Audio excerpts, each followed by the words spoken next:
We hope you all are enjoying working on your final papers. We've already begun hearing very exciting things from your thoughts on this, and we cannot wait to read these.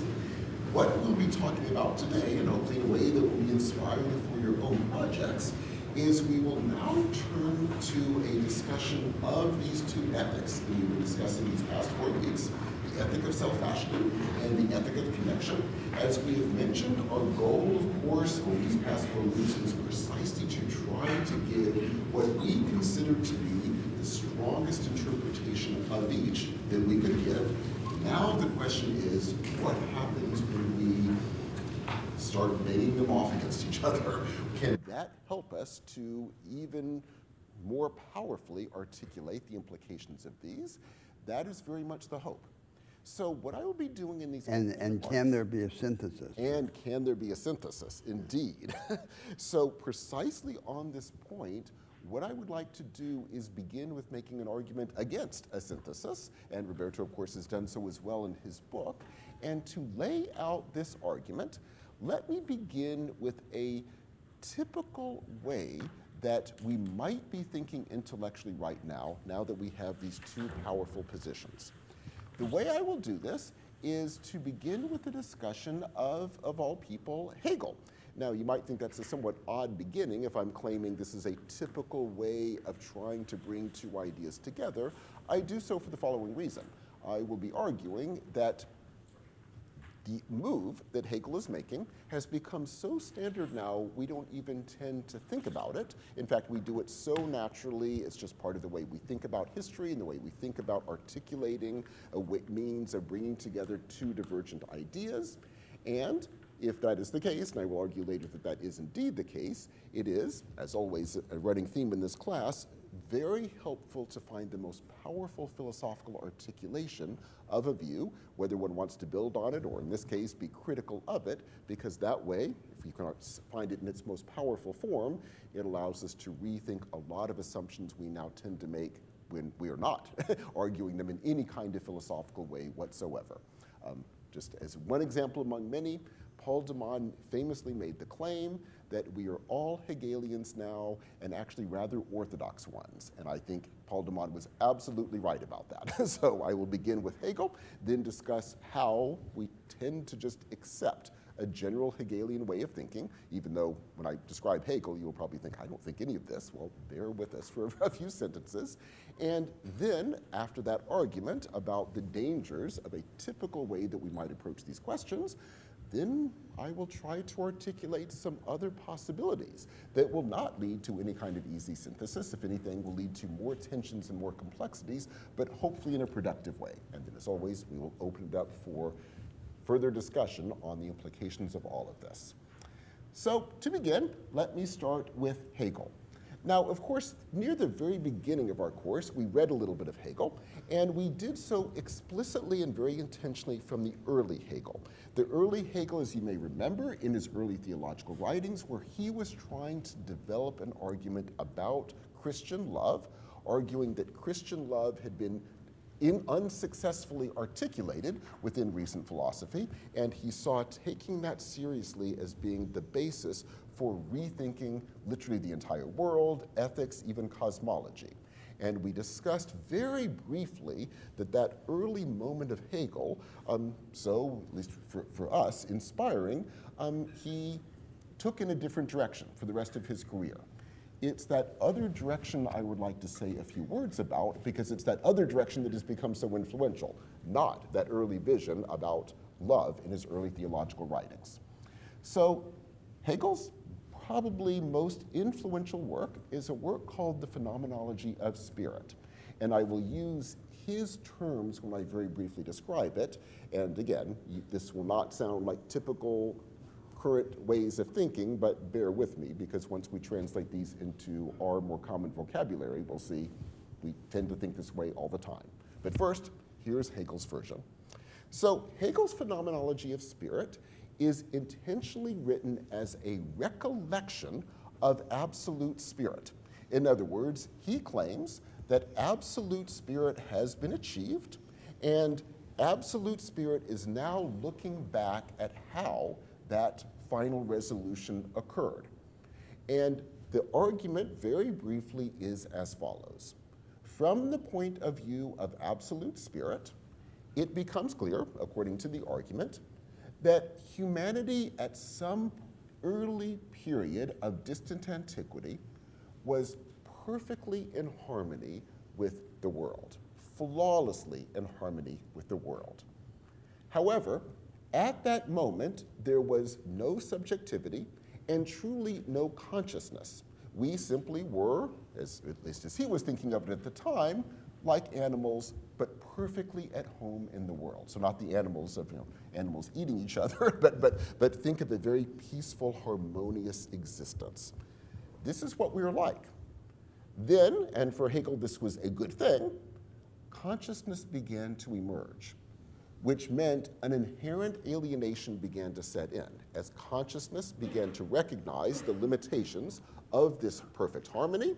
And as that consciousness began to develop, it started articulating ways of understanding itself and the rest of the world. For Hegel, world philosophy consisted of consciousness trying to work through the alienation that it was experiencing as it was trying to come into its own. When I say world philosophy, I really mean this. Now, by our standards, it's not terribly global, so almost the entirety of the phenomenology of spirit is really looking at the history of Western philosophy. However, at least in his day, we're in the early 19th century, he was, by the standards of Europeans at the time, actually reading a not small amount of world philosophy, obviously only what he could get in translation, and we would say in retrospect, not terribly good translations, but still, he was very aware of Buddhism. He absolutely was aware of early Chinese philosophy. And for him, this needed to be put into the unfolding of spirit. Now, he very famously put it at an early level. So for him, this was all this primitive level where consciousness had not yet fully broken from the world of harmony within which it was, from this point of view, as once the alienation is beginning to occur, ensnared. Then, for Hegel, you move toward what he thinks is the first major progression, which is early Greek philosophy. And in early Greek philosophy, you get the moment that we've referred to over and over again this semester, when you get a vision, and of course Plato is going to be his major example here, of a world of unchanging ideas, flawless structure, utterly and completely removed from the changing reality. For Hegel, what this means is consciousness is finally trying to understand universal structured principles and seeing that as being utterly unlike the world of our phenomenological experience, which is one of constant change. This, however, creates certain contradictions, which would be precisely what in the world could be the relationship of this world of our experience with this world of perfect structures and perfect forms. The attempts to work through that contradiction entails all sorts of attempts, and Plato himself, to say, well, the ideas participate, was his word, in lived reality. That was seen by Aristotle as being insufficient, so Aristotle tries to actually build the structure of the world into the world that we are experiencing. We just don't experience it very well, and therefore we should think of it less transcendentally, but as part and parcel of the world. Then, of course, you get the ongoing progression of attempts to come up with even more dramatic visions of transcendence, which again creates contradictions about the links between them. And for Hegel, this forms what he will call the fundamental dialectic of consciousness, where anytime you will get a position, it will be inadequate up until the end of this, as we will see. Then consciousness will try to resolve the contradictions it is correctly perceiving. It will develop a contrary position. Those two will become two separate positions with two radically different ways of understanding the contradiction. And then consciousness will work through those two in terms of building a synthesis. That synthesis is, until the very end, as we will see, always going to be unstable, because the synthesis will always be hiding contradictions that only once the synthesis is made will those contradictions become clear.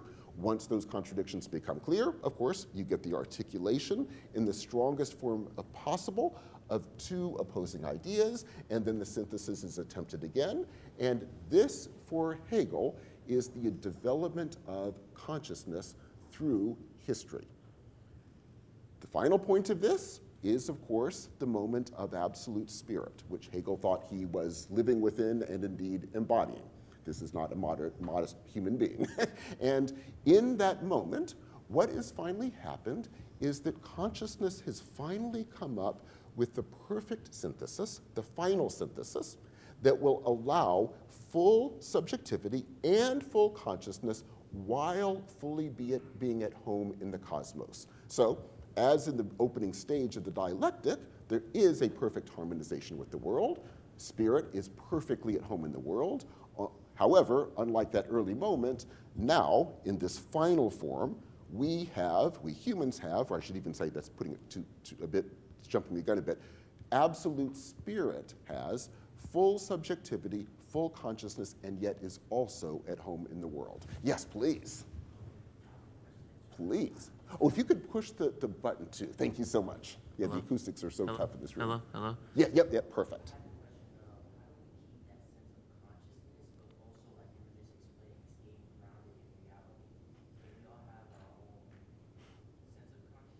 Yes. So how do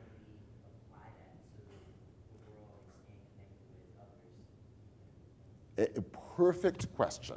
And his answer will be, you can see from my tone of voice, I'm not terribly satisfied with his answer, but his answer will be that in its final resting place, in its final home, that full subjectivity will exist without alienation, both our subjectivity in the human embodied form with other subjectivities and with consciousness in general with the world, which of course highlights your question, how in the world would this be the case?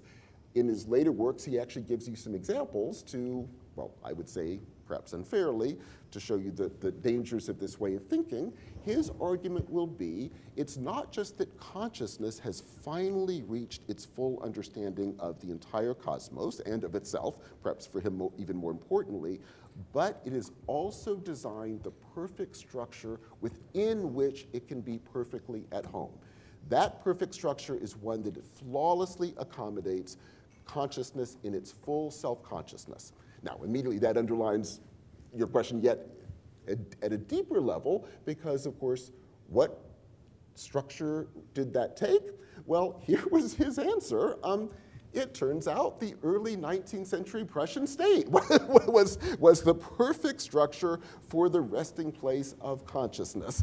So, luckily for all of world history, and indeed for the entire development of consciousness, consciousness had found its perfect resting home, which, surprise, surprise, happened to be the Prussian state where Hegel happened to be living.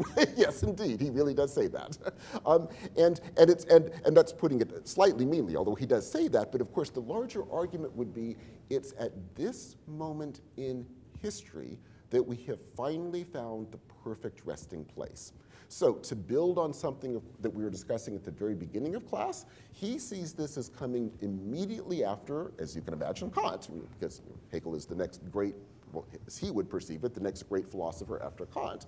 And it helps to answer your question in a further sense. So as you will remember, Kant's entire argument came down, or the piece that we were discussing, came down to the claim that every single individual should be a sovereign individual, little god as we called it, a sovereign individual who lives by universalizable laws, but they're self-legislating universal laws. In other words, he is not following laws that are given to him. The sovereign individual chooses the proper laws that he will follow, but he doesn't randomly choose. The laws he will follow are the universalizable laws. So a sovereign individual recognize any other sovereign individual should follow the law that I am self-legislating, because every sovereign individual would agree, and that self-legislating sovereign individual, therefore, is both sovereign and living under a universalizable law. Now, to Hegel, according to the dialectic, this is the height, in a good way, of the notion of a sovereign individual.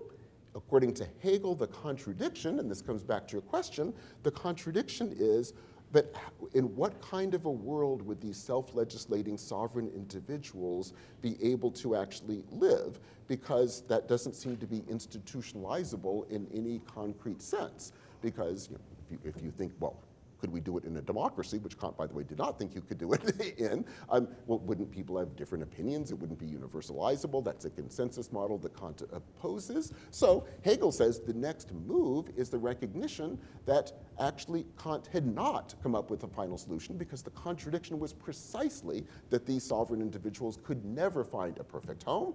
Hegel claimed he now, achieving the final synthesis, had found that perfect home where self-consciousness no longer simply embodied in a sovereign individual, but self-consciousness itself can be complete and in perfect resting place, and that just so happened to be early 19th century Europe. Yes. Now, this question helps raise what undoubtedly is a thought all of you are thinking, which is, Michael, why are you beginning this class with a discussion of a position that is historically very interesting, but surely none of us would take this seriously? So now let me move to the next stage of my argument, where I'm going to say, as Paul de Man said before, we are all Hegelians. We don't use terms like absolute spirit. We would never quite go so far as to say we found a perfect home, and we certainly would not find it in the early 19th century Prussian state. However, this fundamental way of thinking, I would argue, is absolutely pervasive in our commonsensical ways of going about the world. At least Hegel was arguing this, and therefore it's a philosophical articulation. Most of us take this for granted, and we don't philosophically articulate it. Now, what term do we use for absolute spirit and a perfect resting place for absolute spirit and its self-consciousness? We have another name for that: modernity. That's what we call it. And if you think about the way our modernity narratives operate, they're pretty much straight Hegelian. So the underlying vision, and I'll articulate it simply because we tend to take it so for granted we don't articulate it, but I'm hoping my articulation is not far off a kind of commonsensical way of thinking now. So before modernity came something called tradition. Now, in these traditional societies, we certainly know traditional societies changed over the course of the few 100,000 years they existed, but largely speaking, our view is no traditional society could ever find a way of existing in which constant problems and contradictions were developing that we now, luckily for us, from the modernity framework, can see very clearly. So, if you go back to the European Middle Ages, where all positions of powers we were discussing, based upon the great chain of being, everyone had a pre-given position in life based exclusively on birth, because there's an inherent structure in the universe that you were plugged into by where you happened to be born. We, in retrospect, would say that was an unacceptable social structure. The reason it took so long for people to break out of it was because, of course, they took it so for granted they didn't see the dangers. However, the dangers were there, and what pushed the brake was when finally people, our common way of saying it is simply, you get a social formation based in cities around merchant activity. They begin to realize, oh, like we can actually get wealthy on our own work. There should be social mobility. There should be a different type of political organization to support us. And you can give the modernity narrative in all sorts of different ways, but basically what's at stake there is a view of the world. A formation develops that creates a contradiction. Then that contradiction begins to play out, and you get some kind of a synthesis. And the view is basically this whole dialectic, we don't usually use the dialectic, but I think that does capture our tendency in terms of how we think about these issues. That plays out to when, well, doesn't end at the Prussian state, but it certainly, we tend to think, ends with the formation of modernity, which we, in various ways of framing that modernity narrative, will frame it as capitalism, democracy. I mean, you could put the final state however you want to, but basically it's the modern world. And why do we think this wonderful achievement has occurred? Because we tend to think it's in the modern world where we can fully be, again, we don't tend to use the word sovereign individuals, but that's the notion. We can be sovereign individuals thinking our own thoughts with our own property and living in a world where if we work hard, we can be successful, and therefore we have our own subjectivity, and yet in a way where we and those around us can flourish because it's not a dog-eat-dog world, it's a world where we have an institutionalized form of competition where sovereign individuals can successfully grow, albeit in competition, but not by destroying each other. And at various moments in the 19th and 20th centuries, after Hegel, claims that an end of history has occurred is rampant. The most infamous and recent one was, of course, made by Francis Fukuyama. So when the Berlin Wall falls, he, explicitly citing Hegel, says, yes, Hegel was right. He got the date wrong, so it turns out it wasn't the Prussian state. It turns out that the end of history has been achieved in, surprise, surprise, the day where he happened to live, which was 1990s America. so that is the end of history, and yet it would say, and in his case explicitly, Hegelian argument. His argument was, okay, we had these traditional worlds. They were endlessly trying to reorganize the social fabric, but could not do it fully. Modernity is the moment, according to Fukuyama, when humans for the first time have enough self-consciousness that they can begin organizing the world for themselves. They begin deciding what is the best ism where we, humans, can find our best mode of existence. That leads to a series of wars for 2 centuries, both hot and cold, between these different isms that are formed by humans for the first time, deciding for themselves how to live. So you get communism, socialism, capitalism, all of these isms. And the fall of the Berlin Wall for Fukuyama is, of course, not just a significant socio-political event in international politics. It is the end of the period of isms, in which not just one of them won, but the correct one won. And why was the American version in 1990 the correct one? Because, and Fukuyama says this explicitly, exactly as Hegel argued, here we have created a society where we can all be sovereign individuals. We don't need to argue anymore about ideas because we've already solved all the ideas, so no reason to argue with anyone and certainly no more wars. We can simply peacefully exist in our perfect world of competition where as long as we work hard and compete well, we'll be successful, and we have finally achieved the perfect home. And of course, different isms before Fukuyama also located that perfect moment, obviously in different places that coincidentally happened to be where that person happened to be living, or for Marx, a world that he hoped to be living in very soon. All of this is pretty much straightforward Hegelian thinking. Every time you think that we are living in a modern world, think through implicitly what narrative assumptions you are making. Think through implicitly how you even think about intellectual and philosophical debates, and note the degree to which we're kind of straightforward Hegelians. Now, I say all of this to make the point that I'm sure by now is painfully obvious, but let me be explicit. I think this is an incredibly dangerous way of thinking for all sorts of reasons, but let me just list a few of them. If you are thinking in terms of a dialectic this way, before we even get to the synthesis problem, you also are incredibly delimiting what it is you can even talk about. Because by definition, you can only talk about an idea that arises in a certain moment of history, and then the contradiction also had to arise soon thereafter in history, and it can only be understood in terms of the other. So before we even get to the issue of whether you should be thinking in terms of a synthesis, already note the incredible limitation of that. Hence, what we have been arguing in this class is one of our fundamental organizing principles that we will, and I know this has been difficult for you to have to read text from, however, we do it for a reason. The reason we will jump across human history and jump across geographies is we want to say sometimes the most powerful articulation of an idea may have happened 2,000 years ago, and instead of simply reading that in its immediate context, which would dramatically limit what we are going to see in that idea, our argument is no, let us read an early Buddhist text, let us read an early Confucian text. And if we don't like what it says, well, good, because it will hopefully challenge us dramatically often in ways, and I would even say almost always in ways, that will go beyond what the initial text was written to argue, because precisely we are intentionally pulling it out of the context and trying to articulate it in the most powerful way we can, which means we're fundamentally breaking from the assumption about how we should even think about intellectual development. And then what about that synthesis problem?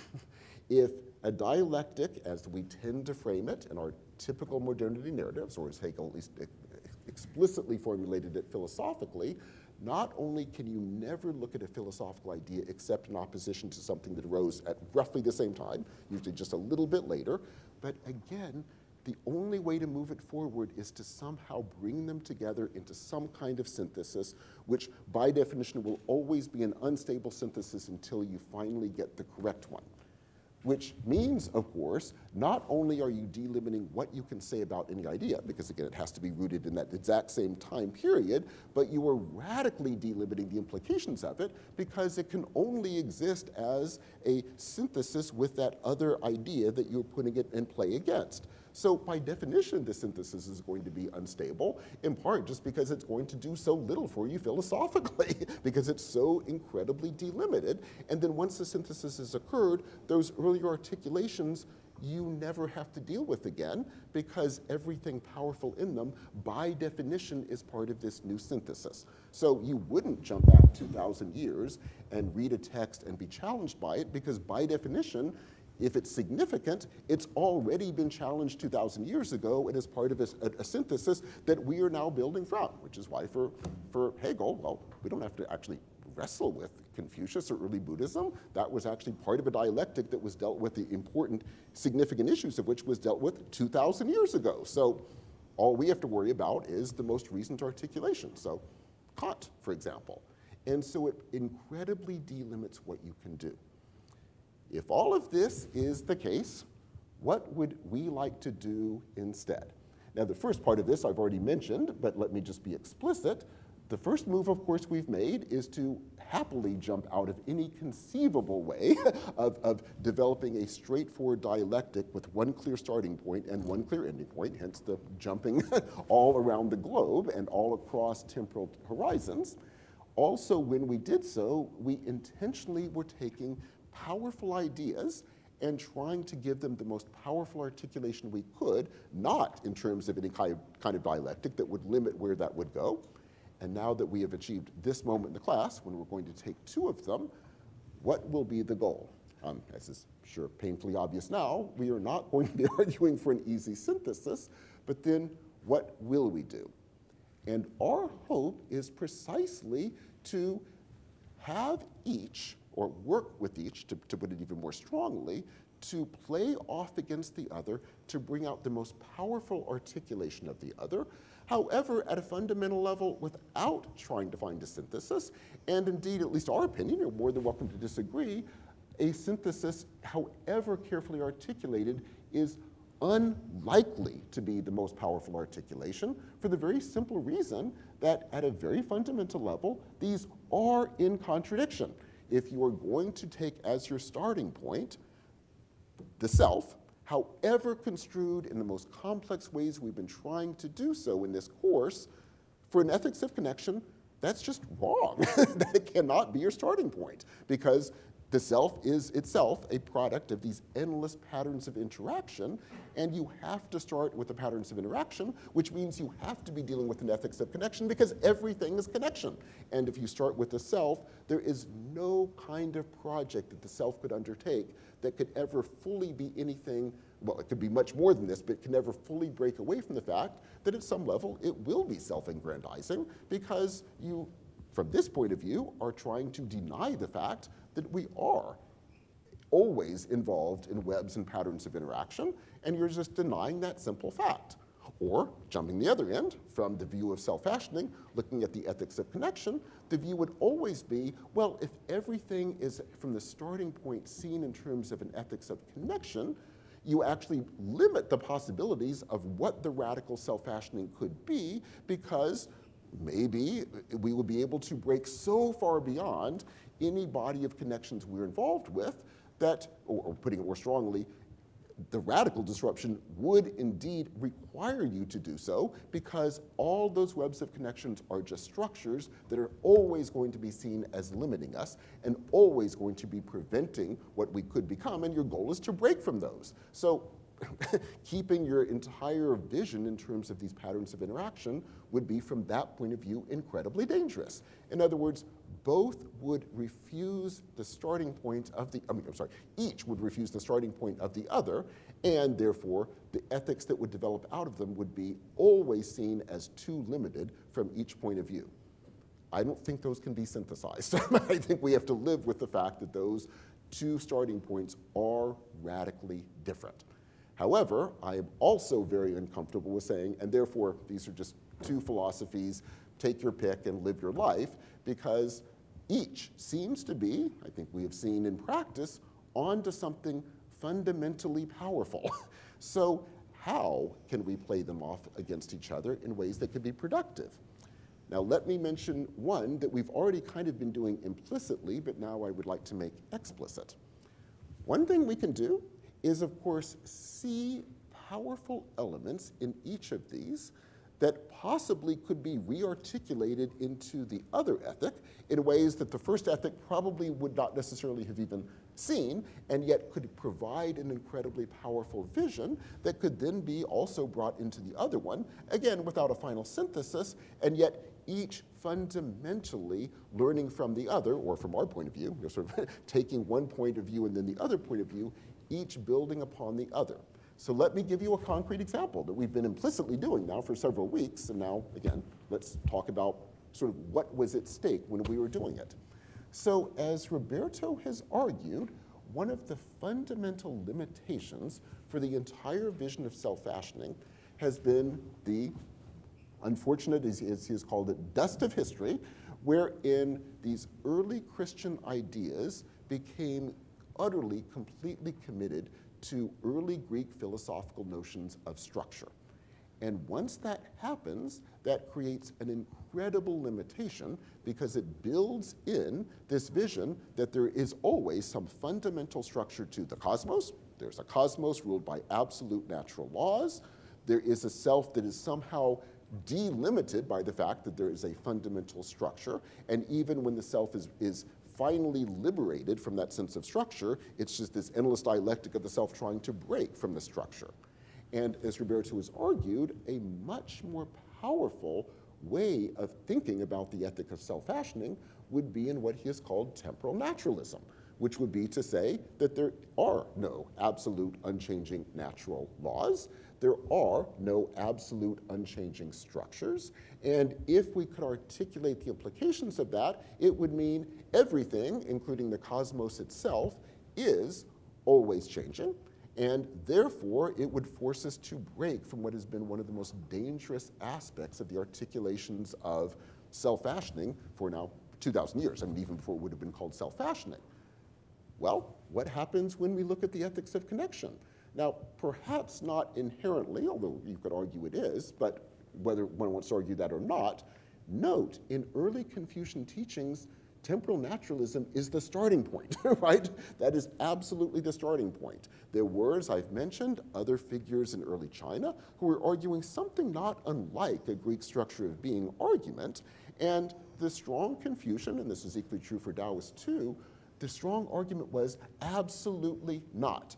We should try to articulate everything in terms of endless patterns of interaction, and by definition, therefore, everything is always changing, everything is in flux. You can never articulate natural, unchanging laws for the cosmos, nor in terms of human history will there ever be any inherent pattern to it.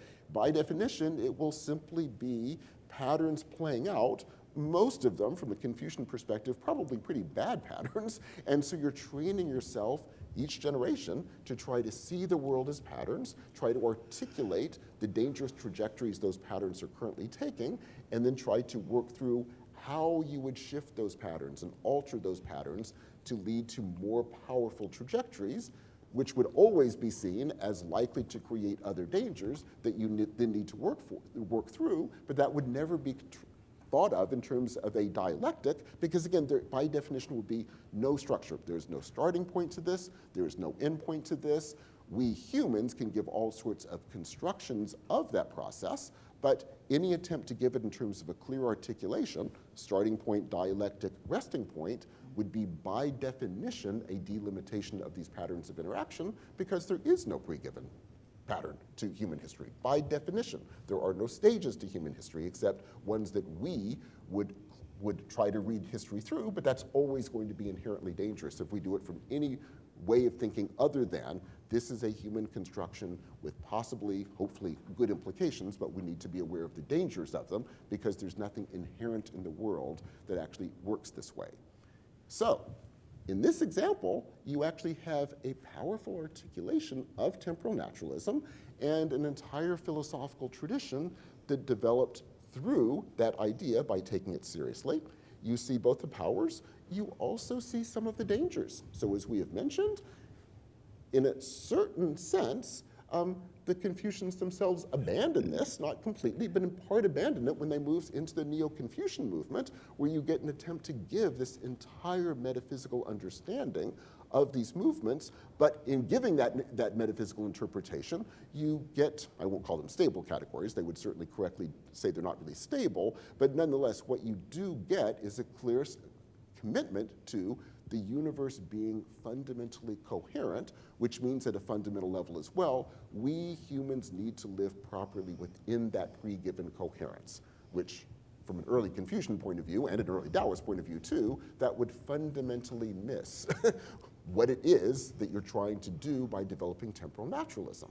So you see a powerful articulation of an idea that in a sense is not fully played out in the tradition, and then, as we were discussing in our last class, what happens when we try to re-articulate it in a yet more powerful sense, and in this case, hopefully more powerful in part because we can also play it off against the self-fashioning tradition, where, sadly, the self-fashioning tradition has really not been articulated before in terms of temporal naturalism, and yet once you do so, it opens up incredible possibilities, and then the tension becomes clear. Because from the point of view of the temporal naturalism being developed in the maximalist, as we've reconstructed it, ethic of connection, the concern would be, well, isn't there a danger that the self becomes another foundation? Ever changing, ever being fashioned, but still, you're saying there's a thing that's a starting point, which is unacceptable from the ethics of connection. But again, you get the flip side of that, which is to say, from the point of view of the ethic of self-fashioning, is there not a danger where if you're articulating everything in terms of interaction all the way down, that in a sense you never can fully play out the possibilities of human agency because you're constantly committed to breaking down that notion of agency as being these endless patterns of interaction. So in this case, in these articulated forms, you get two attempts to develop a temporal naturalist argument, and yet in a fundamental contradiction, and yet also in this articulation, I think there is no conceivable way you could build a synthesis across them, because each would see the other as fundamentally flawed in a way that would seem absolutely antithetical to the basic ethical push of its own tradition.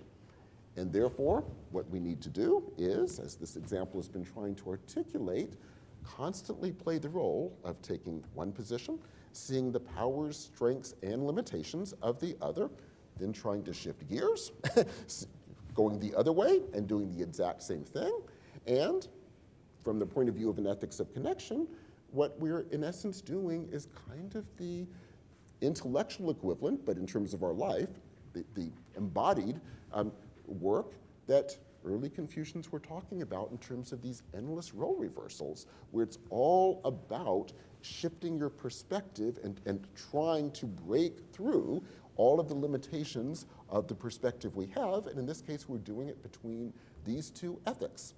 And where is this likely to lead us? I happily have absolutely no idea, but I would simply say, I suspect in future visions of whatever would be the equivalent of a class like this in your own lives, it is entirely possible that other ethics that were developed at other moments in human history. Buddhism is obviously a possibility since we've discussed it in this class, but there are many others, needless to say, that we did not touch upon, will suddenly be seen in a rereading as being incredibly powerful, and it too could be brought into this conversation. Perhaps one of these two would be seen as less powerful, or perhaps they would be seen as every bit as powerful, and yet new powers would be seen by radically wrestling with some idea that arose elsewhere that we haven't touched on, that didn't seem to us as productive right now, but that may just show our limitations as well as the fact that times change, and what would be seen as opening in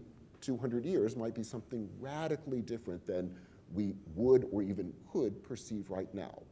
In short, the hope then is to try to do what Hegel was doing at his most powerful moment, which was kind of before the start, before the end, but even more importantly, because he had a pre-given beginning and end, it limited his dialectic. If we take it out of the dialectic, not just getting rid of the starting point and end point, but taking it out of that pre-given dialectic, we open ourselves up, hopefully, to working across, right now, these two, and hopefully even being open to challenges from some part of the world articulated 3,000 years ago that we're foolishly for ourselves, utterly and completely ignoring, that perhaps in a different articulation could challenge us yet further. That is the hope. It would take incredible discipline and training, in part because we are such pure Orthodox Hegelians, and yet that is the intellectual challenge I think we should be making for ourselves. Would you like to respond immediately, or should we open it up for Michael, questions? I think we should have some discussion with the class, and then I want to say something. Absolutely. So let's open this up. Questions? Yes, is that a hand? Yes, please. Can you hear me okay? Yes, perfect.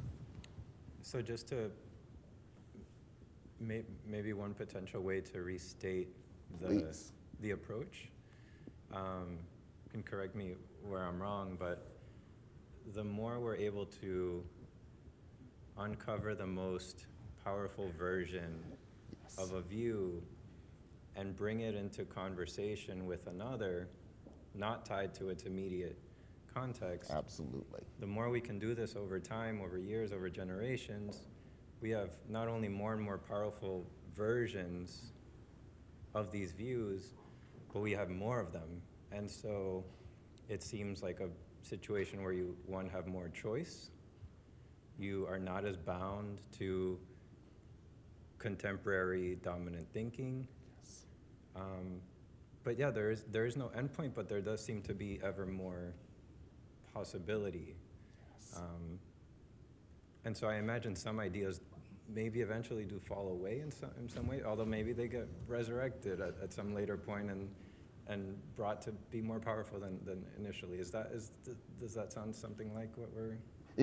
Yeah, no, you have, as has been consistently the case in this class, articulated it far better than I did. So I fully agree, and just to underline your point, Frederick Jameson made a very famous statement that I'm not just attributing to him, because it sort of perfectly captures, I think, our most general assumptions about how to approach things. But his way of framing it theoretically was to say, always historicize, always contextualize, meaning any idea that emerges, the question is always, why did it emerge in this moment? What social group was it a part of? How do we understand how it was embattled at the time? What overrode it for what reasons? So everything should only be understood in its historical context. And in full agreement with you, I would say, not that that's not obviously a very important way of thinking for all sorts of obvious historical reasons. I'm not against historicization or contextualization, but for the concerns in this class, I would say that is an incredibly dangerous approach because exactly as you've articulated, it means we are delimiting any idea to whatever way it could be articulated to make sense in whatever time period it is. 13th century Europe. And by definition, even if we were completely right in that, right, even if we were flawless historians who perfectly articulated exactly why that idea was significant in 13th century, articulated by this aristocrat in opposition to that aristocratic group, in opposition to what we would say are the developments of proto-merchants, blah, blah, blah. Even if we did it perfectly, I would say exactly in agreement with you. Okay, but then we've lost the potential power of that idea. That idea re-articulated might be unbelievably powerful and challenging, and we would never even have that exercise because by definition, we've already pre-placed it at that moment in history. And Hegel, who's hardly an historian, nonetheless is de facto saying the same thing. So he is certainly not an historian, but by definition for Hegel, you really are only concerned about an idea insofar as it will come into contradiction with either an idea that came right before it, or it's an articulation, or it was an earlier synthesis that is now being contradicted by another idea, and then you're looking for the synthesis. So by definition, you have no interest in that idea apart from how it played into the larger synthesis. The parts that fell out, by definition, are the parts that, well, needed to fall out because they didn't work in the synthesis. And that is an incredibly dangerous approach.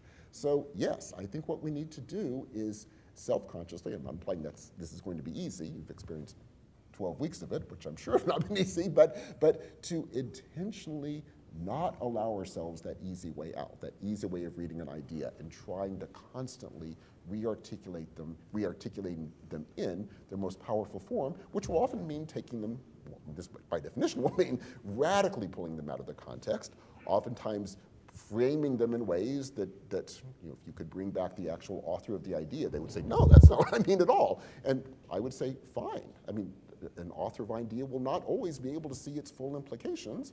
And if in another moment you can take an idea and see implications that weren't originally seen, great. Now, just to underline all of this, let me give another example of Hegel, and this one in a good way, because it's sort of like his early theological writings, where he was doing something exciting that he kind of didn't work through once he developed his entire dialectic. So early on, Hegel, who was, again, one of the few people at the time who honestly was interested in global philosophy.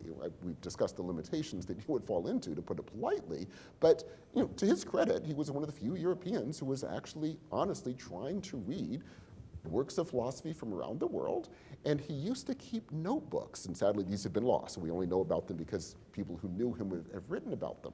But he used to keep notebooks where every concept he could think of, he would write in on a page, and then anything he's reading from the Upanishads, from the Tao Te Ching, that touched on that concept, he would write it in his notebook, and then as he would go, he'd realize, oh no, I haven't framed the concept correctly enough. So he would then, a few pages later, redo the concept in some kind of more powerful way that could articulate something from the Upanishads and something from the Tao Te Ching and something from Aristotle. And then he would do it yet again. And so he was actively trying to rethink his conceptual categories through world history. Now, again, we don't have access to the notebooks, but at least from the way it's described, that's certainly an early attempt to say, how can we challenge our concepts, which we're assuming to be delimited in some way, by actively trying to wrestle with great ideas that have arisen anywhere in world history. Then, of course, we know historically what will happen is that he, unfortunately, will then try to build this into a great system in which, in that great system, each of those ideas, again, has a pre-given moment in his dialectic, and he radically delimits it. But I say this, getting back to your point, imagine if we went back kind of to what he was trying to do in the notebooks in a certain sense, and really honestly trying to do that and refusing to allow us to fall into any kind of modernity narrative or any kind of pre-given vision of history, refusing to allow ourselves to fall into any kind of pre-given dialectic, refusing to allow any kind of easy historicization and contextualization, and imagine if we took that as an intellectual goal.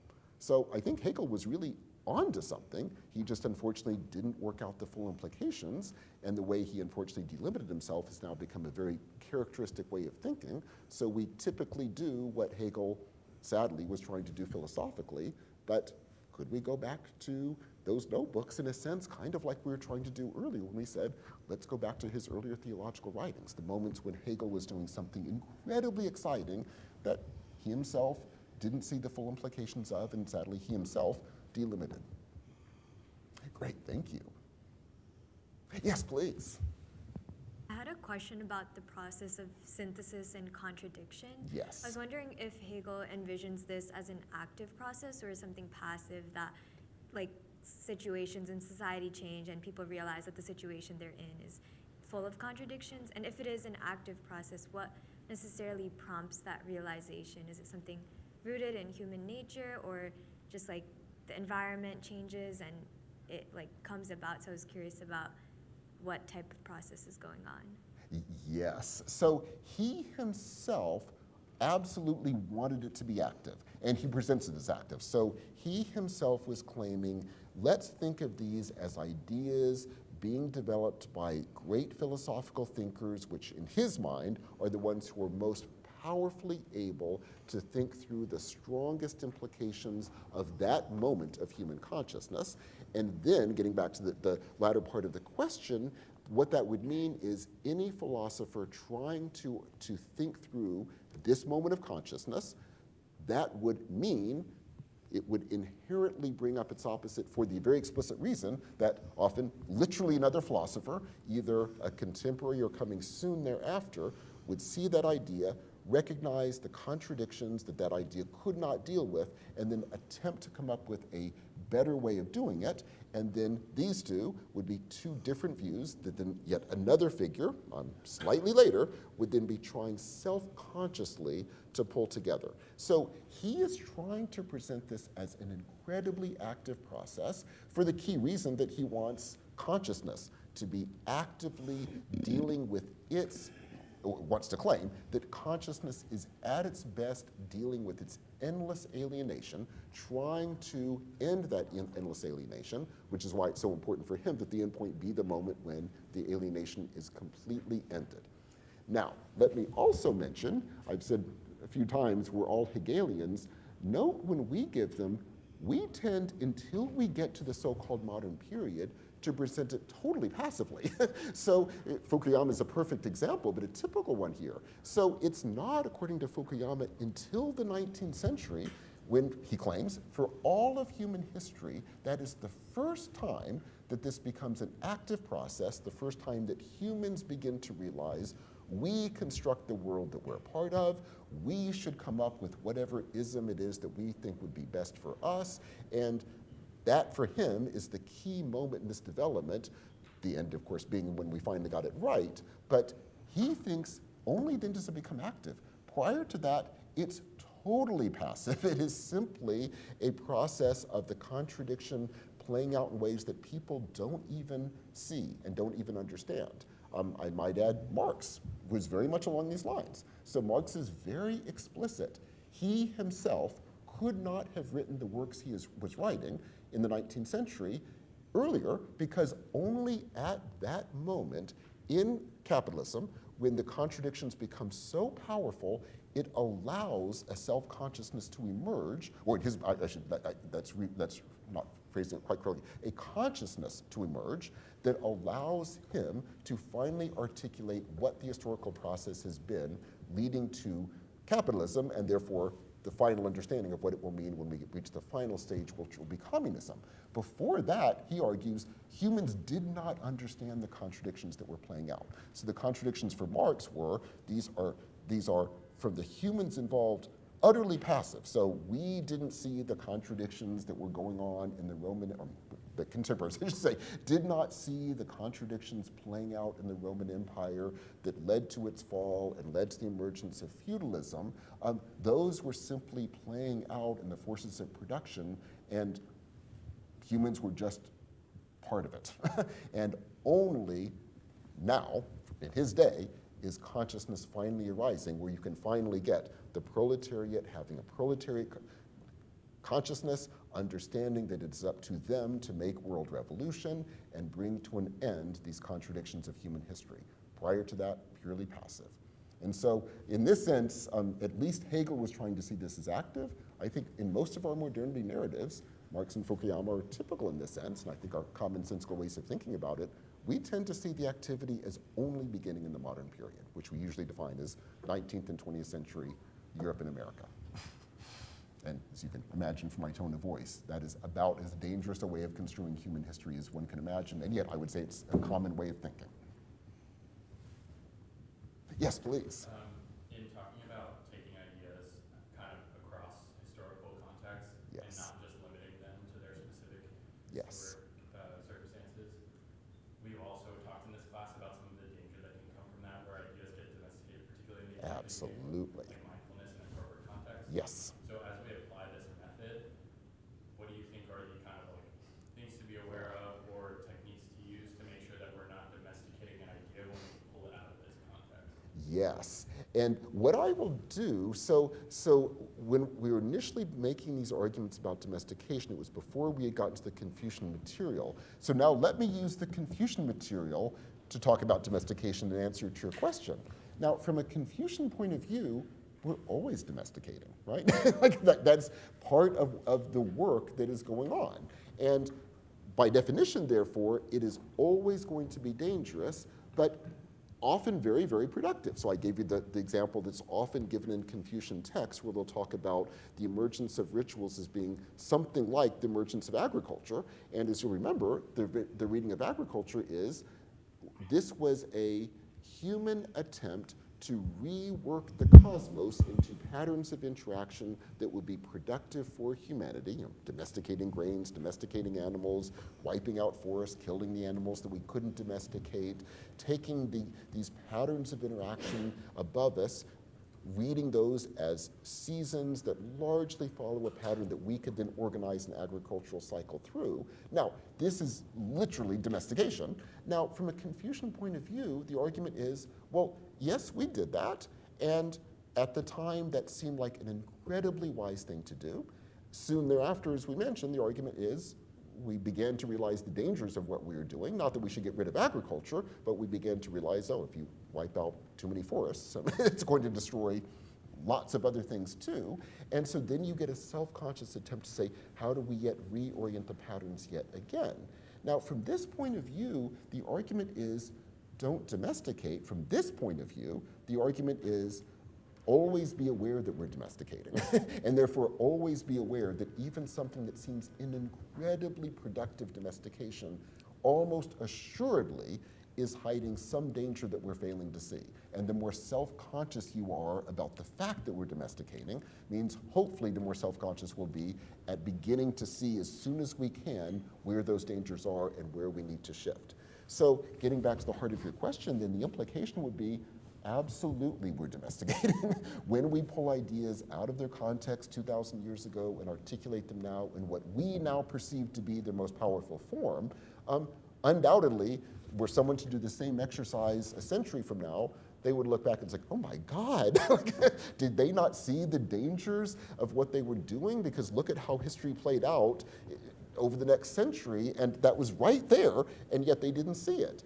To which, well, I hope things won't be that bad, but regardless, to which, from a Confucian perspective, like, well, of course, but that doesn't mean you don't do it. It means you're trying to be as self-conscious as humanly possible because you know it is a human construction and you know it is a human domestication, and any domestication is going to be dangerous. So from that point of view, so when I first introduced that term, I was saying, this is the danger. From a Confucian point of view, they would say, it is a danger, but it's also highly productive, and we're not going to not be able to do it. So just try to do it well, and be aware when you, and it's a given, you will, when you fail, because you're doing something that's creating trajectories that you're not seeing. Yes, please. Okay. Yes, absolutely. Awesome. So I'm trying to think of another powerful reading of Christianity, and I agree with what we've heard about radical love so far. But the conversation around contradiction has me thinking about perhaps a watered down part of a powerful reading, which is the contradiction of Good Friday being, Yes. The peak of suffering between the scourging of Jesus and then the eventual crucifixion, but then that also somehow being the most glorified day of the faith Yes. too. So how might that interact with the Hegelian tendency to resolve contradiction when it seems to be kind of, in one reading, the most powerful part of the Christian tradition, the fact that a contradiction exists and is true in that practice? I agree completely that often kind of the forms of Christianity that were being secularized in what we have mistakenly called the modern period, so 19th and 20th centuries, but beginning the 2 centuries before that with the development of liberal thinking in general, I agree that form of Christianity they were taking was absolutely one where there's an end to the contradictions. And once you move into these 19th century visions of history, that of course is a secularized vision, not of Christianity, but of, exactly as you said, of one form of Christianity where everything will be resolved at the final moment of history, and there all contradictions end. And needless to say, that's what Hegel is doing. He's simply reading that in a secularized version. That's what Marx But is of doing course, if the later. contradictions are resolved in historical time and not after history, it Yes. can't be Christian, it's pagan. Precisely, precisely. So it's secularizing some of the least interesting parts, and by definition, it wouldn't have even been Christian. Exactly. Whereas I fully agree with you. Imagine, on the contrary, if we're trying to think through Christianity at its what we would now perceive to be, its most powerful form, which would be precisely the contradictions. And when we're discussing the possibilities of rethinking self-fashioning, the goal there is not to end the contradictions, it's in a sense to heighten it, absolutely. And that is not the way that secularizations of Christianity were operating, but I agree with you. That means they were taking poor aspects of it, not really Christian, and what if we did? So yeah, I think that's another perfect example where the mode of rereading a powerful vision, a powerful set of practices, a powerful theology has led to an incredibly delimited understanding, and what happens if we give it the most powerful reading. So yeah, I think that's a wonderful example. Shall I? Please jump Yes. in, yes. So let me begin from a somewhat surprising standpoint, or state a surprising thesis. Next week, we're going to discuss the political horizon of these moral ideas. I criticize the ethic of self-fashioning as not having a political horizon. Yes. The ethic of connection in its minimalist form has a political horizon that's unsatisfactory.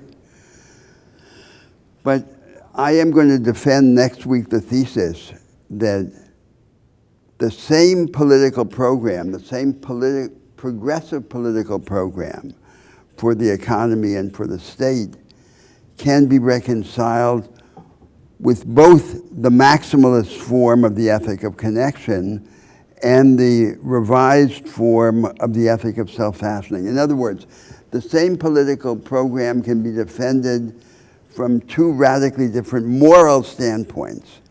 And this thesis is, in some respects, counterintuitive, because what it's saying is that there can be convergence in our political ideas even while there is divergence in our moral ideas. And this alerts us to the complicated, strange, and subversive connection between the moral and the political.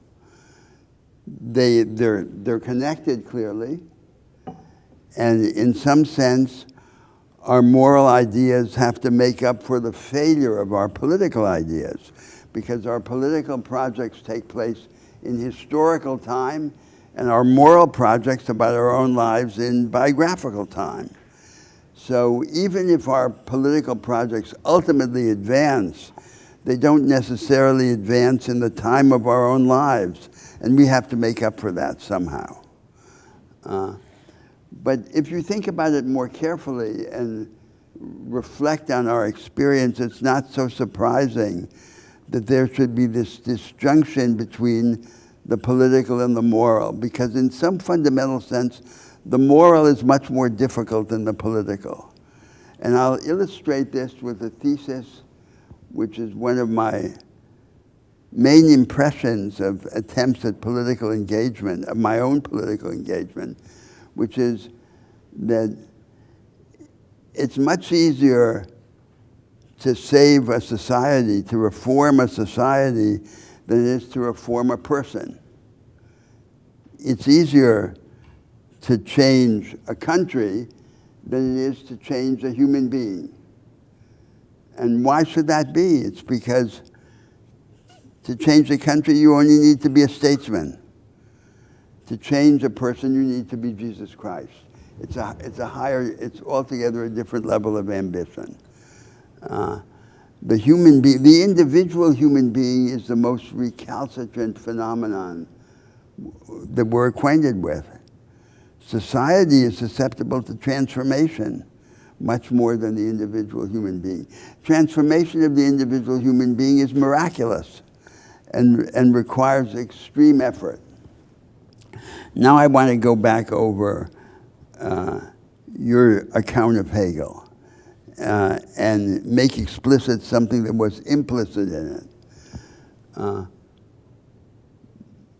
Why does it happen that there is this divergence between moral ideas and that we can't reconcile them? When I say we can't reconcile them, in a sense it's easy to reconcile them. Rhetorically, here we are sitting in a law school, and any lawyer could paste together a formula that in words would reconcile these moral ideas because of this elasticity of our moral vocabulary, which takes on different meanings, which is ambiguous, and which is susceptible to this systematic fudging, which obscures the recalcitrance of these contradictions in our moral ideas. Well, that recalcitrance arises from a phenomenon that we can relate to Michael's account of Hegel. So there are three mistakes in the grand Hegelian narrative. The first is the idea that there was a moment early in human history when we were like animals, when we existed without contradiction with the forms of social life, grazing like animals. There was no contradiction between our subjectivity and the objective forms of social life. There was a moment anterior when we had this animal-like nature. There never was such a moment. Now comes the second thesis. The second thesis is that there's a final stage when we will have subjectivity, but our subjectivity will be fully reconciled with the objective form of social life. That's also false. There never will be a moment of final reconciliation. There's a possibility of progression.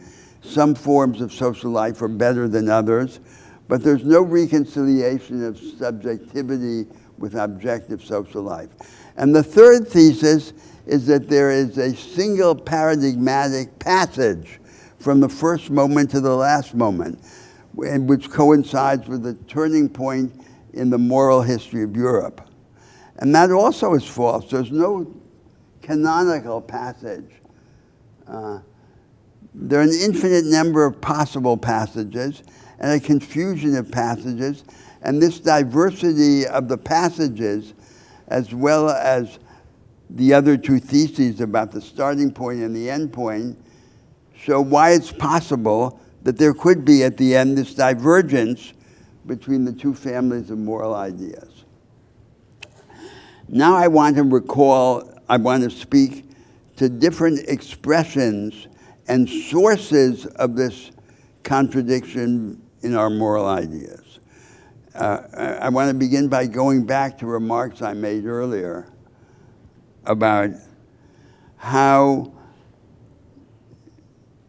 even after the correction of the ethic of self-fashioning and the articulation of a maximalist form of the ethic of connection, they move closer together, but they remain apart.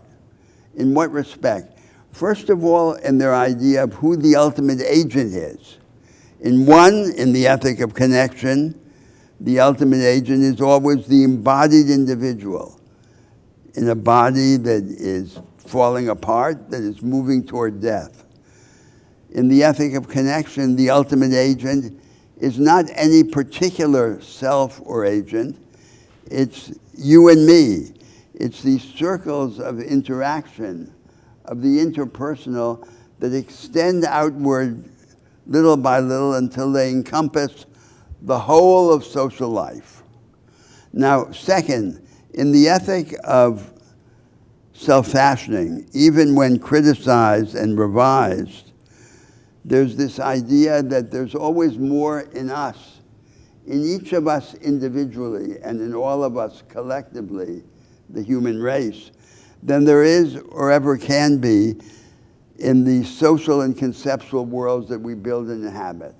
This is the idea of the infinite, that we are the infinite imprisoned in the finite. Even though the ethic of connection in its maximalist form may admit of some idea of transcendence, the transcendence of the forms of solidarity over the particular forms of social life, this idea of the infinite is not presented in the sharp way, because the whole temper of the ethic of connection is much more naturalistic. Now, third, the relation of these two ethics in their revised forms, the revised ethic of self-fashioning, the maximalist form of the ethic of connection, to the phenomenon of world revolution today. So I say there is this world revolution going on for the last 200 or 300 years. It has set the world on fire. It remains the most powerful project in the world, but it has many enemies. All of its enemies respond to it. In that sense, it continues to be the most powerful project in the world. But at the same time now it is a weak project because its adepts, its supporters, no longer know what its next steps should be. And our project here in this course is to explore the next steps on the personalist side rather than the next steps on the political side. And fourth, it has a different attitude to the disruptors for the ethic of self-fashioning. Even when criticized, the disruptors are the salt of the earth. The ethic of connection suspects that they are the self-aggrandizers, and that under the veneer of this revolutionary disruptor lies the poison of vanity and self-aggrandizement. Now, what stands behind this diversity of the two moral views and the impossibility of reconciling them except by a superficial rhetorical formula? What stands behind are the two functional imperatives of modern societies to which they are related: the enhancement of agency and the development of the higher forms of cooperation. The ethic of self-fashioning, even in its revised form, has an intimate relation to the imperative of agency, the formation of the strong agent. And the ethic of connection, even in its maximalist form, to the development of the higher forms of cooperation. What is the ethic? What is the imperative of agency? It's the creation of an agent who is able to move capably within the context, within the world, because he is also able to go beyond that context. His capability within the context is related to his ability to defy the context, to oppose it, to subvert it, and to reshape it. That's what distinguishes this modern form of the ethic of agency. And what are the higher forms of cooperation in politics and in the economy? They are the forms that allow us to untie our hands. They don't predetermine the way we cooperate by our position in some antecedent social structure of class or caste or race or religion. They don't pin the form of cooperation to some dogmatic institutional formula, like the idea that the market order has a single natural and necessary form, or that democracy means only one thing. And above all, they begin to weaken the tension between the need to cooperate and the need to innovate. So every innovation stresses the established form of cooperation, because every innovation creates a novelty that has some disruptive effect on the established system of relations among people, among groups, among classes. The highest form of cooperation is the form that is most hospitable to innovation. But it doesn't cancel out the tension between innovation and cooperation. And finally, the higher forms of cooperation are the collective embodiment of the imagination. There's a way of cooperating, a regime of cooperation, is the manifestation in institutional life and social life of the imagination. It distances itself from the actual phenomenon. It subsumes the actual phenomenon under a set of possible variations. So it results in a knowledge economy for the many rather than a knowledge economy for the few, which accelerates economic innovation. A high-energy democracy, which weakens the dependence of politics, of democracy on crisis, and facilitates the enactment of innovation regardless of crisis, weakens path dependency, the influence of the past over the future, and subverts the rule of the living over the dead. So it's this contradiction between the imperative, the ideal and the imperative of enhanced agency and the higher forms of cooperation, which lies behind the divergence of these two ethics and their revised forms. Now, there are many ways of picturing the organization of the moral life in biographical time. And one of the traditional ways is through a doctrine of the virtues. Now, sometimes they say there's something called virtue ethics, which is a reification of this idea, as if virtue ethics were somehow a different kind of ethics. That's ridiculous.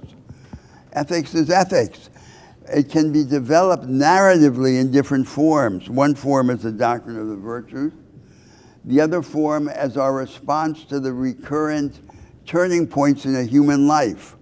For example, when we're young, one turning point is we embark on a particular course of life and renounce the other courses, the other possibilities. So this is a kind of self-mutilation. We cut off a limb to be able to be capable in some particular respect, to acquire a specialty. Later on, we begin to resign ourselves to a certain circumstance, a character. A mummy begins to form around us. And to live, we have to find a way of breaking out of this mummy. Now focus on the first of these two narratives, the narrative of the virtues. And distinguish three levels of virtues, three types of virtues. What are the virtues? The virtues are habitual dispositions to action. And we could distinguish the virtues of connection, the virtues of purification, and the virtues that I want to call the virtues of divinization. The virtues of connection are the ones directly about our relations to one another. Respect, fairness, forbearance, courage. And these two ethics, the revised ethic of self-fashioning and the maximalist ethic of connection, present these virtues of connection in a different way. So, for the ethic of connection, the virtues of connection are the central part of the virtues because they deal with the most important subject, which is our relations to one another, this moral logic of the interpersonal.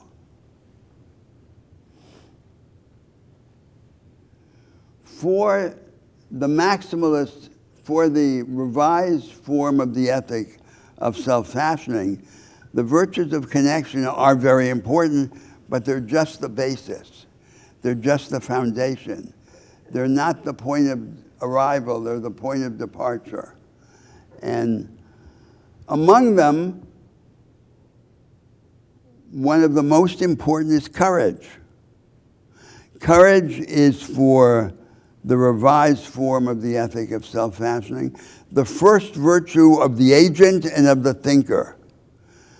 It's not the highest virtue, but it's the virtue without which all the other virtues are rendered sterile. So courage is what we need to make the other virtues fertile. Then there are the virtues of purification, of kenosis, to use the term from patristic theology. What is kenosis? Kenosis is the emptying out, which allows us to focus on the central, on the essential, and discard the peripheral. And these virtues are purification, are simplicity, focusing on what's central, enthusiasm, delivering ourselves to experiences that entirely absorb us and that seem to be eternal while they last, and attentiveness. As a result of simplicity and of enthusiasm, we become open to the impressions of the world and are able to penetrate the filter of the rigid categories that prevent us from accessing our own experience. So these virtues of purification are essential conduits to our moral ascent.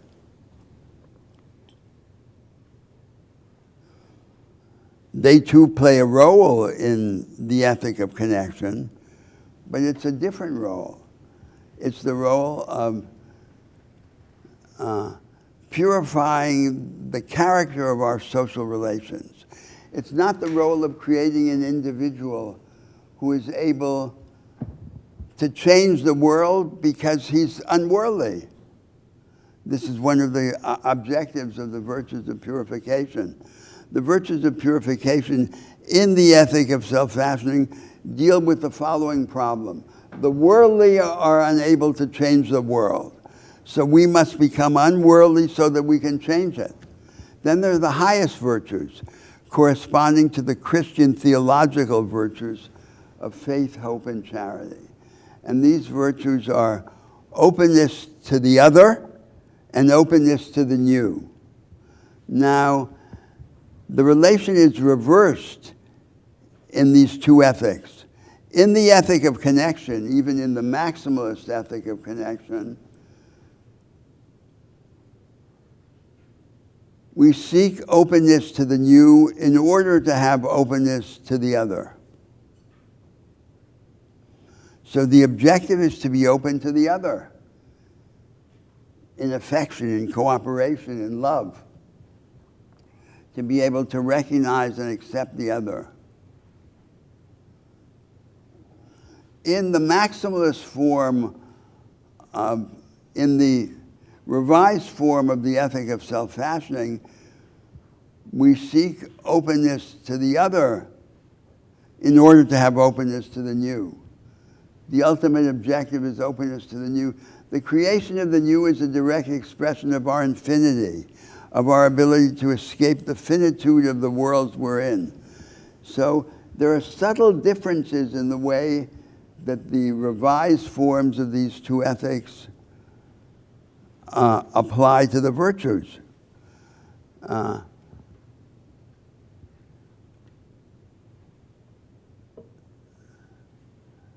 And that shows how all of that shows how there can be this divergence in our moral ideas, which, as I'm going to argue next week, coincides with convergence in our political projects.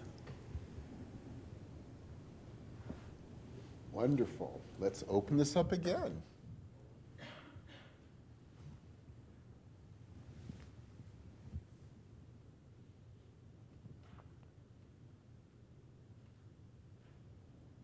Please, yes. So I'm thinking about how, let's say, these two approaches might exist within a life, within one life. I imagine I don't think it's the case of I'm gonna choose one and that's gonna, I'm there, that's gonna dictate the entirety of my life. I wonder how much is there commitment to one or the other, given that they're irreconcilable, and how much is it sort of alternating them? I can see different things. Take my lenses off. It's easier for me to be uphill. So I think, can I stop you just there and make a remark? We don't have to choose. And I think for the most part, we don't choose. So it's perfectly possible that we would have both ideas. We would have the ideas of the maximalist ethic of connection, and we would have the ideas of the revised ethic of self-fashioning. And if someone came to us and said, but you're confused, you're contradictory, what would we say? We would say, like Walt Whitman, yes, I am. I'm full of contradictions. That's what we would say. And that would be a more realistic account of our moral experience. There's nothing wrong with that. Because the idea that we should have a system of our moral conceptions it's an inhuman idea. It's an idea that we could achieve a form of rationalistic closure in reflection on our moral experience. But at what cost? At the cost of becoming automata, becoming like mechanical toys of these moral dogmas. Our moral experience is richer, more fertile, more capable of novelty and transformation than our ideas. Our ideas are these paltry ideas which are shaped by the history of academic reflection. Our experience is much better. And the difference between our moral abstractions and our moral experience is manifest in the great works of literature. They aren't about these abstractions. They're about the real thing. And the real thing is unaccommodated man, the real trembling, finite, fragile, confused human being.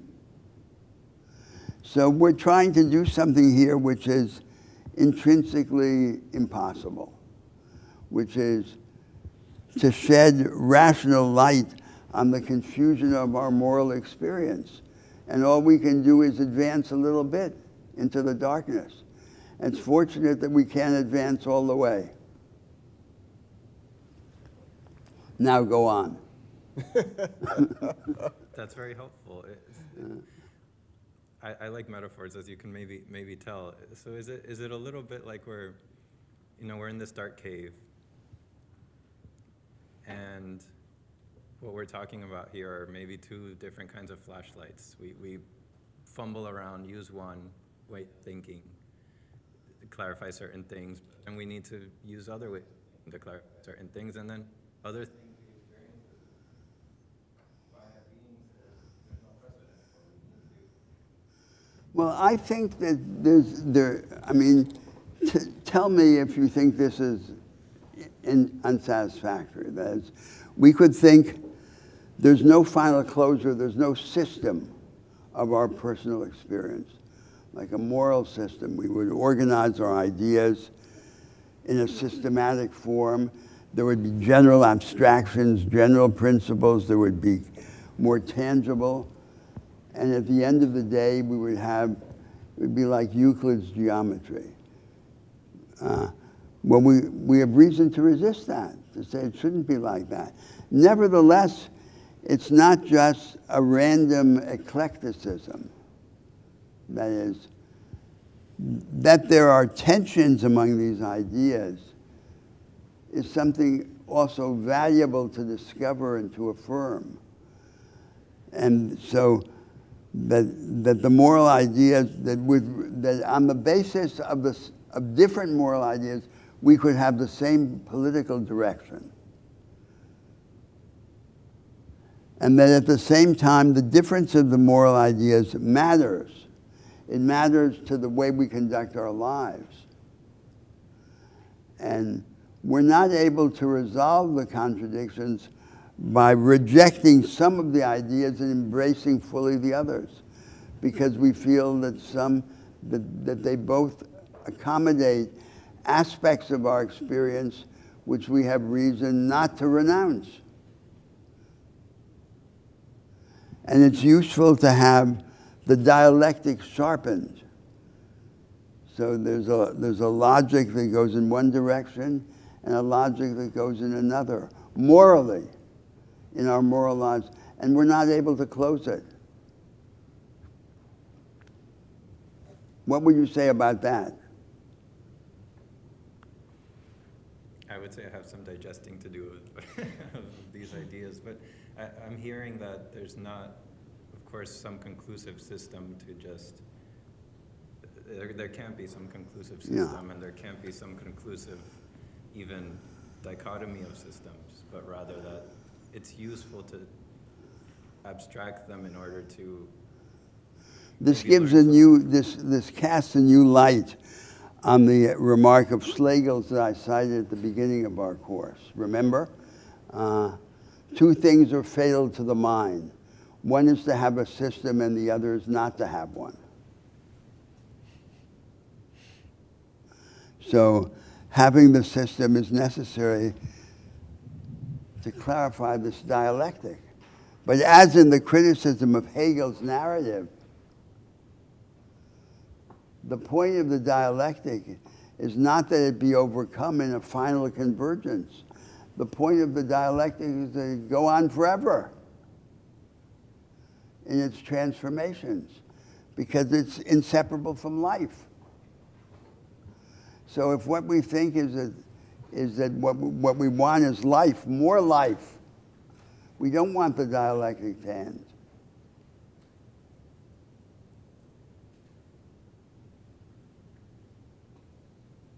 And to underline the point, let me give an example from the Confucian side of things. So intriguingly, this just shows how these powerful ideas can play out across world history. So there was a Hegel in early China, an incredibly close equivalent. So in the early imperial period, the Han Dynasty is being consolidated. There's this incredible sense like we have achieved the final synthesis, and a text called the Huainanzi, you don't need to know the name, but is written, and it's very Hegelian, the argument. The argument literally is, in distant antiquity, there was a moment when humans lived in flawless harmony with the cosmos, but they were animals, so they got eaten by various animals. A version of this we were discussing before with these Confucian narratives.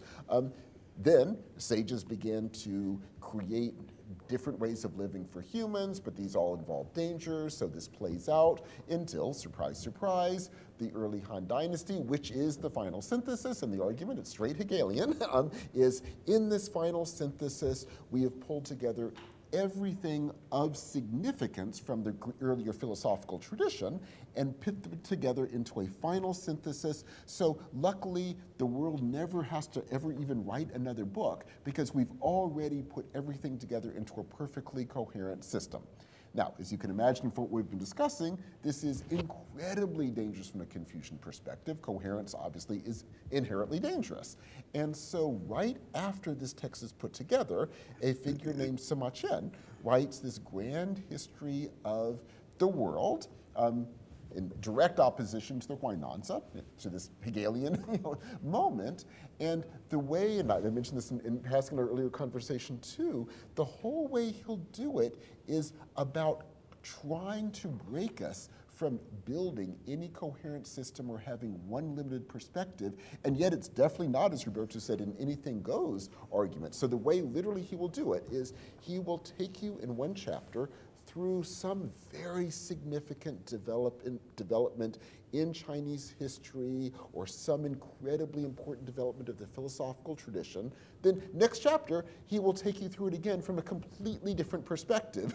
And part of what makes it so powerful is each time it's unbelievably compellingly written, and then he'll break it in the next chapter. And the goal isn't to say, random things happen. It's to say, no, we really do construct these narratives, and they do open up possibilities, but they're incredibly dangerous if you actually think this is the proper way to think, or this is the coherent view, or worst of all, the Huainan's vision that there is going to be, or that they claimed it already has occurred, a final synthesis. So what it's getting at is very much a similar idea, that you're not trying to put things together and understand the world, but you absolutely must understand that every attempt to do so is going to be inherently dangerous, and so therefore you're constantly trying to work out what the possible contradictions are, and it goes back to the early Confucian ideas that it is a messy world, we are messy selves, we will never come up with a perfectly coherent way of understanding the world, but more importantly,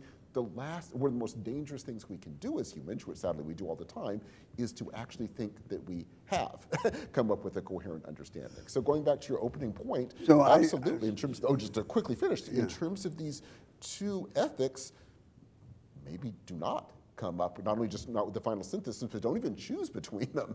Yeah, absolutely. The more they can play in tension against each other, because they're both onto something incredibly powerful, the better. And no, I would say don't choose. Yes. So what deserves emphasis is the difference between rhetoric and thinking. So if I ask you, write an essay, for example, we could ask as the final paper in the course. Fortunately, we didn't ask it.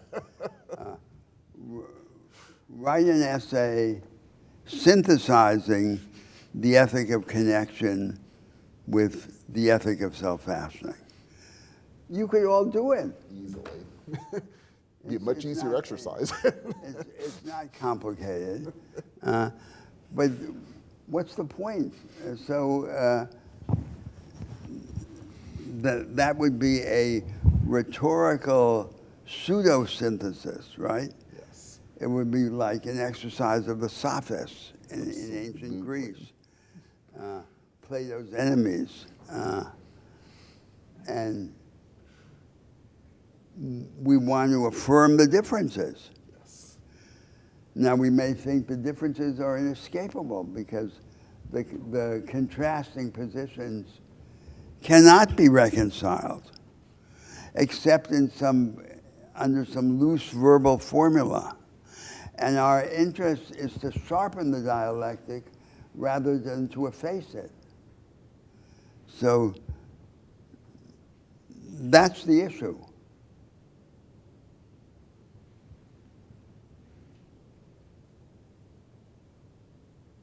And again, had we asked you to write such a paper, you probably could have tossed it out in a couple of hours. I mean, that's a very simple thing to do because it's kind of our commonsensical way of acting in the world. And yes, our And now I exercise is think really telling you not that's to do related that. to the formation of character. So having a coherent moral conception which stamps out contradictions is related to the formation of an integrated, self-satisfied personality, like a model of moral rectitude in the late Victorian period, for example. Self-satisfied, knowing what's right and what's wrong. And this idea is pointing in a direction to which you could apply the label postmodern, because the personality is not integrated in this way. Is that higher or lower? So we've come to think that it's higher. But that's the kind of problem to which we're reaching here.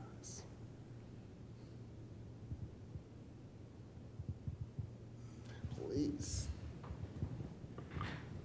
Could you elaborate on what caused the divergence of these moral systems in the first place? What caused them? That's a complicated question because the thesis implicit in my earlier remarks is that they're related to these functional imperatives. They're not just moral preferences. They play a practical role in the organization of society. We want the strong agent. A strong society is a society that produces strong agents, who are these people who are very capable of operating within their world because they can transgress the limits of their world. So their transgressive and disruptive powers are inseparable from their practical capabilities. That's the idea. And that leads to a complicated view, a complication in the articulation of the ethic of self-fashioning. The ethic of self-fashioning is the ethic most directly related to the imperative of agency, of strong agency. And now we see that it's complicated by this. And the ethic of connection is complicated by the contradictory characteristics of what I call the higher forms of cooperation. So the higher forms of cooperation are the forms that are most hospitable to innovation. But there's a tension between innovation and cooperation, because every innovation is a shock, an exogenous shock to the established regime of cooperation, and produces fighting, conflict, which at least in the short run seems to erode solidarity. So I think that the divergence arises, at least in the short term, proximately, from the contradictory character of the relations between these functional imperatives underlying the ethics, or being the practical counterparts of the ethics. But now you could ask a more fundamental question. Why are we like this? Why are we human beings susceptible to these kinds of contradictions that we're now discussing? I think our contradictions are inseparable from our transcendence.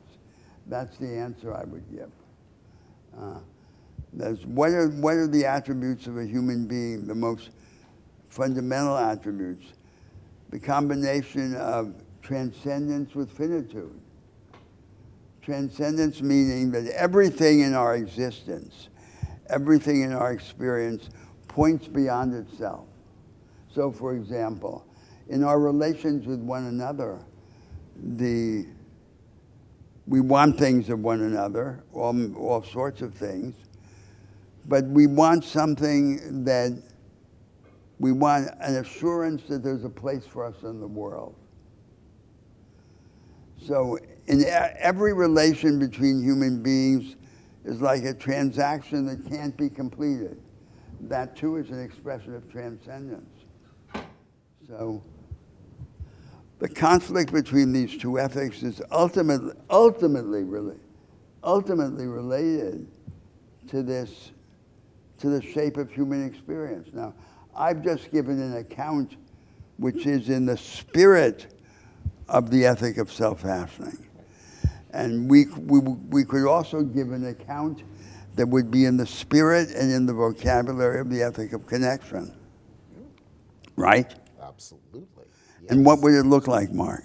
Sure. So, and Michael. let me even begin by giving an argument that both would go against, even though it's a typical one, and then I would give the counter argument, but in this case from the ethics of connection rather than that of self-fashioning. So let's go back to this period that we've discussed repeatedly in this course, this explosion during the first millennium, halfway through the first millennium BCE, the period that's been called the so-called Axial Age by various thinkers. Now, going back to the always historicize, always contextualize argument, it's pretty easy to imagine how one could do a social origin of ideas argument, and this has certainly been made by many people, in which you say, well, this is a period when for all sorts of technological reasons, the Bronze Age was coming to an end, the period when aristocrats controlled all land and resources, they were collapsing, and basically these so-called Axial Age ideas were just attempts by people born below the aristocracy to make arguments for their new social class by saying spiritual power isn't just invested in the aristocracy, we have access to it as well through self-cultivation. So people as different as Plato, Buddha, Confucius are all basically saying those born below the aristocracy have access to spiritual power and hopefully in all of those cases, albeit in slightly different ways, political potency as well. Now, you can read it that way, many people have. As Roberto has argued, we, on the contrary, do not want to read it that way, precisely because we want to say these are extraordinary ideas that absolutely speak to us if we try to take them seriously, which of course And invites your question. if you were to go into the microstructure of these phenomena, you would find that some of those thinkers, most of them were born below the aristocracy, but some of them were born in the aristocracy. Absolutely. And they nevertheless became prophets of these ideas, like Plato. Yes, absolutely. Or the Buddha, who was a prince and would have been, had he not left the palace, a king. Exactly. Yes. Exactly. So if, on the contrary, we want to argue that no, there is actually a basis from which these incredible ideas are going to emerge, and we are still part of that, we are committed at some level to saying there is a human condition that we must understand. Roberto has articulated that brilliantly from the self-fashioning perspective, and from the ethics of connection, it would be similar but articulated very differently, and it would go along the following lines. What had happened in those previous, almost 2 millennia of the Bronze Ages were patterns of human interaction had become so dominating in societies that they had become stale and unchangeable, and sadly that can happen for centuries and millennia, just as they can go on for our entire lives. However, That our forms of solidarity were corrupted. absolutely, and that would be the key, because the fact that we're able to do this, sadly, is there, but the fact that we are messy creatures and endless interaction means that is not all there is to us, which means also at any moment we could have rethought it. Sadly, it took a moment of incredible crisis for that opening to occur. However, it would still be an opening in the sense, still available to us, because fundamentally we are messy creatures. No one set of coherent social structures can perfectly hold us and fit us. And luckily, therefore, once the dangers of this were seen, it becomes possible to start, and I'll use their terminology, refining these interactions, altering these interactions, shifting these interactions, opening up new possibilities in terms of social formations where we could begin to flourish.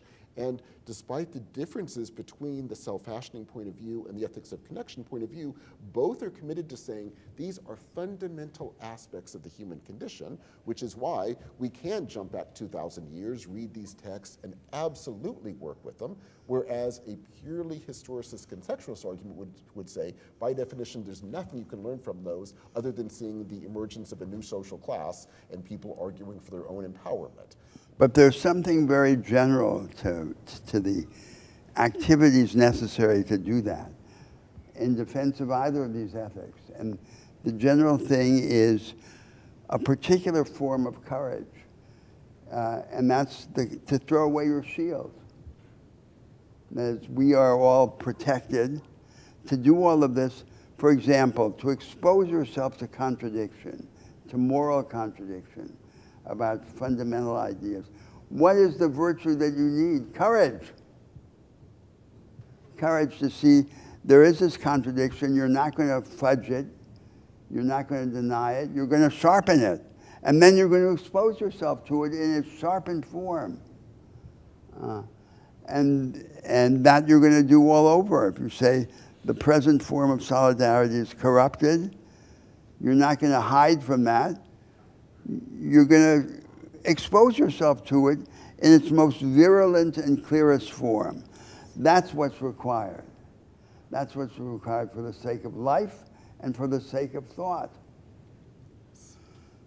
So I don't think that this idea of contradiction leads to any kind of exemption. It leads to the opposite. You know, it's not to say, well, the more contradictions, the merrier. No, there's nothing merry about it. It's terrible. It's terrible, but it's wonderful. That's the point. And that is a perfect place to conclude today's discussion. So next week, we will turn to the political implications of these two ethics. And meanwhile, thank you again for a wonderful discussion. Thank you.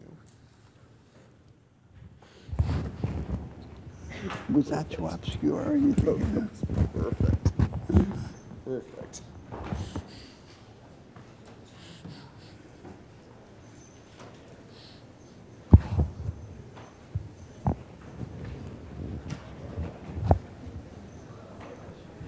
I don't think this would be approved in the philosophy department. We would have been stopped in the first 5 minutes.